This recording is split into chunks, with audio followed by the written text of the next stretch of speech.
রাতে ঘুম আসছে না, আপনি ভাবছেন এটি নর্মাল? কখনোই না। অল্প বয়সে অনিদ্রা আপনার ব্রেন, হার্ট এবং হরমোন ব্যালেন্স সব কিছুই বিগড়ে দিতে পারে। অনিদ্রা মানে শুধু রাত জাগা নয়, রাতে ঘুম আসতে দেরি হওয়া, রাতে ঘুমের মাঝে বারবার ঘুম ভেঙে যাওয়া, অথবা সকালে ঘুম থেকে ওঠার পরেও ক্লান্ত অনুভূত হওয়া। অল্প বয়সে অনিদ্রার কারণ অতিরিক্ত স্ক্রিন টাইম, রাতে হেভি ডায়েট নেওয়া, মানসিক চাপ এবং ওভারথিঙ্কিং, চা, কফির ক্যাফেইন, ঘুমের শিডিউল বারবার নষ্ট করা। এগুলো সরাসরি আপনার ব্রেনের স্লিপিং হরমোন মেলাটোনিনকে নষ্ট করে। চলুন জেনে নিই অনিদ্রার ভয়ঙ্কর ক্ষতি, বিশেষ করে অল্প বয়সে।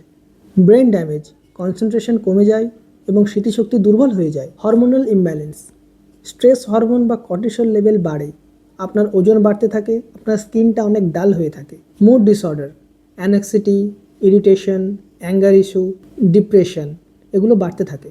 লং টার্ম স্লিপ লস আপনার হৃদরোগের ঝুঁকিকে 2 গুণ পর্যন্ত বাড়িয়ে দেয়।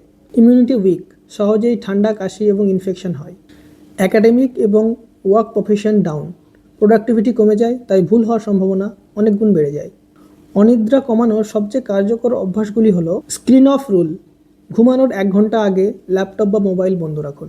ডেইলি স্লিপিং টাইম ফিক্স, প্রতিদিন একটি নির্দিষ্ট সময়ে ঘুমাতে যান। লাইট ডিনার, রাত 8টার পরে ভারী কিছু খাবেন না। সন্ধ্যা 5টার পরে চা বা কফি এড়িয়ে চলুন। যদি বিছানায় পড়ে থাকার পরেও আপনার ঘুম না আসে, তাহলে একটি টেকনিক ব্যবহার করবেন। সোজা হয়ে বসে সম্পূর্ণ শ্বাস নেবেন এবং সম্পূর্ণ শ্বাস ত্যাগ করবেন। এরকম 5 থেকে 8 বার করবেন, তাহলে ঘুম আসবে আপনার। সানলাইট এক্সপোজার, প্রতিদিন 10 মিনিটের রোদ আপনার বডি ক্লককে স্টেবল করে। অনিদ্রা অবহেলা করলে ক্ষতি চিরস্থায়ী হতে পারে। লাইফস্টাইল চেঞ্জ করাই সবচেয়ে বড় ওষুধ।